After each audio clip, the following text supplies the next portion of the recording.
Hi folks, Will from MinIO here with a how-to on how to upload streams to MinIO using JavaScript. And in this video, we're going to be using Node version 18. We're going to be uploading to play.min.io, which is a handy little sandbox that anybody can access. And we're going to be using Visual Studio Code to actually show you the code and run it. Let's take a look. So here in Visual Studio Code, you can see that I've got a short little example.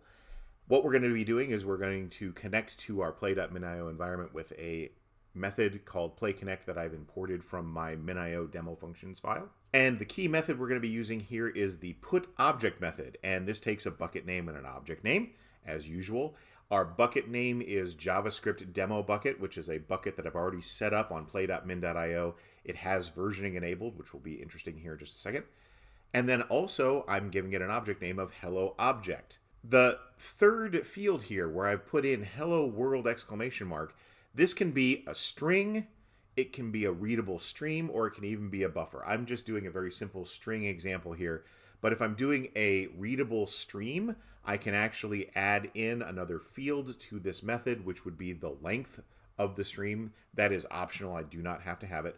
Or I can also add in some metadata if I wanted to do an object type or a content type on this, whatever it is I need to do. The last piece I have here is a simple callback. The callback is going to take any errors, and it's also going to get some object info. Now, the object info that comes back is going to include both an e-tag and a version ID, and we'll show you how that looks here. If I run my code, index.js, that's going to upload this stream and it's going to print out success and then also my e-tag and my version ID.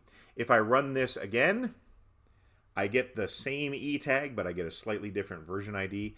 If I change the actual string or I change the stream that's being uploaded so that the object information is going to change a little itself, then what I'm going to see is a different e-tag as well as a new version ID. And so you will see this whether you're doing this with a string, a stream, or a buffer.